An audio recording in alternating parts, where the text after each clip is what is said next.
Hi everyone, বাংলাদেশে বর্তমানে যে বিষয়টা নিয়ে আলোড়ন সৃষ্টি করা হয়েছে এবং যেটা নিয়ে চারিদিকে মানুষজন কথা বলছে, ছোট ছোট ইউটিউব থেকে শুরু করে বড় বড় নিউজ চ্যানেলগুলো এটা বাদ দেয়নি এই নিউজটা নিয়ে। তো এই নিউজটা বিভিন্ন জায়গায় আর্টিকেল, এখন সবচেয়ে হট টপিক বাংলাদেশের। তো টপিকটা হচ্ছে যে ছোট পর্দার নায়ক বা বর্তমানে ইউটিউবের নাটকগুলোর যে সবচেয়ে প্রধান মুখ বা যার নাটক বর্তমানে মুক্তি পেলে প্রায় 5 থেকে 7 মিলিয়ন ভিউ অনায়াসে পার করেন, তিনাকে নিয়ে মানুষ এখন মন্তব্য করছেন বা তার বিরোধিতা করছেন। তো কী এমন হয়েছে যার ফলে তার বিরোধিতা করছেন? তো তিনি আর কেউ নয়, তিনি হচ্ছেন আমাদের পরিচিত জোভান, যার নাটক আমরা কম বেশি সবাই দেখেছি। তো তার বিরোধিতা মানুষ কেন করছে, কি হয়েছে এবং আসল ঘটনাটা কি, সেটা নিয়ে আমরা কথা বলবো। তো 15 এপ্রিল বা ঈদের সময় তার একটা নাটক মুক্তি পায়, যে নাটকটির নাম হচ্ছে রূপান্তর।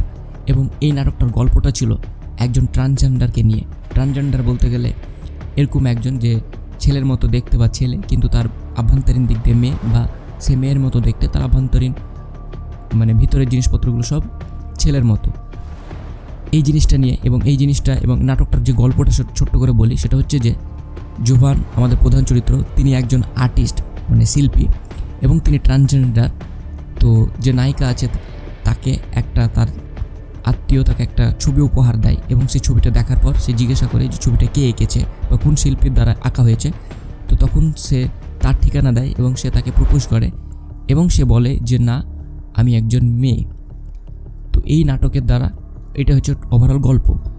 এবার যে এই নাটকটা রিলিজ হওয়ার সাথে সাথেই মানুষ এটাকে নিয়ে বিভিন্ন মন্তব্য করতে থাকে যে বাংলাদেশে এটাকে প্রমোট করা হয়েছে।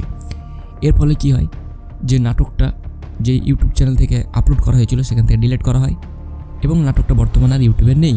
হয়তো অন্য 2-1টা ফেক চ্যানেল থেকে আপলোড করা হয়েছে, বাট বর্তমানে নেই বলতে বলাই যায়। এবং তারপরে কিছুক্ষণ পরেই এর যে প্রোডাকশন হাউস ছিল তারা ক্ষমা চেয়েছে। এছাড়াও জোভান নিজেও ক্ষমা চেয়েছে, পরে 2-3 দিন পর ক্ষমা চেয়েছে। এটা ঠিক না ভুল সেটা নিয়ে আমি কথা বলবো। তো নাটকটা নিয়ে যেটা পরিচালকরা বলছেন সেটা হচ্ছে যেখানে ট্রান্সজেন্ডার মানে প্রমোট করা হয়নি, কিন্তু আমি নাটকটা পুরোটা দেখার পর বুঝতে পারলাম যে হ্যাঁ, অবশ্যই প্রমোট করা হয়েছে। এটা বোঝানোর চেষ্টা করা হয়েছে যে যারা ট্রান্সজেন্ডার তাদেরকে সম্মান করা উচিত, তাদেরকে তাদের জায়গা দেওয়া উচিত এবং বাংলাদেশে এই ধরনের মানুষগুলোকে সামনের দিকে এগোতে দেওয়া উচিত এবং তাদের এই জিনিসগুলোকে করা হয়েছে। এবার একটা ব্যাপার যেটা আমাকে সবচেয়ে খারাপ লেগেছে সেটা হচ্ছে যে জোভান হচ্ছে বর্তমানে বাংলাদেশের নাটকের প্রধান মুখ।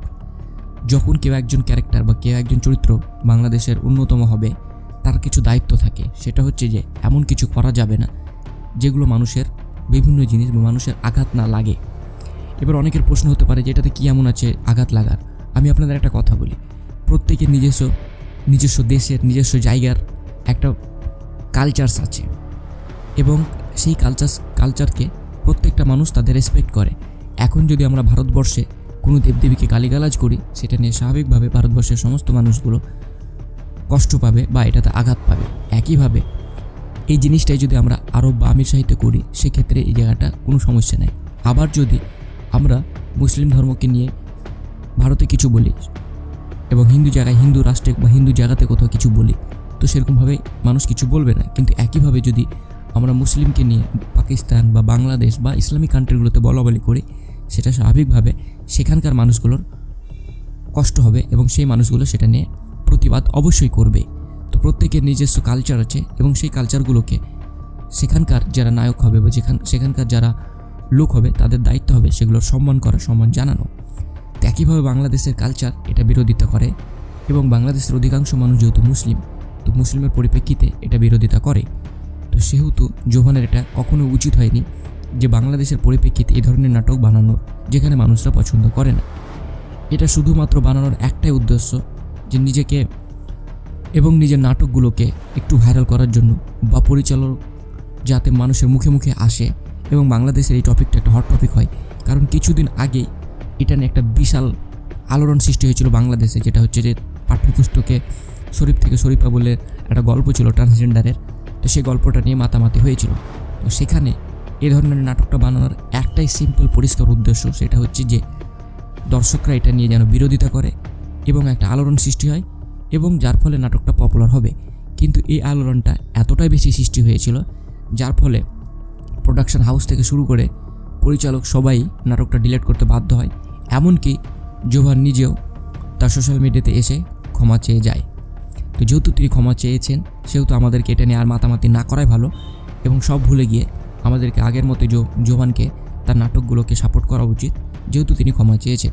এরপরে যদি তিনি ভুল করেন তারপর না হলে আমরা আবার বয়কটের ডাক দিব। পুরো গল্পে পুরো ঘটনাতে আমার মন্তব্য এটাই ছিল। আপনাদের এর বিরুদ্ধে যদি অন্য কোনো মন্তব্য থাকে তাহলে অবশ্যই বলবেন। টেক কেয়ার, বাই, ভালো থাকবেন এবং নিজের খেয়াল রাখবেন।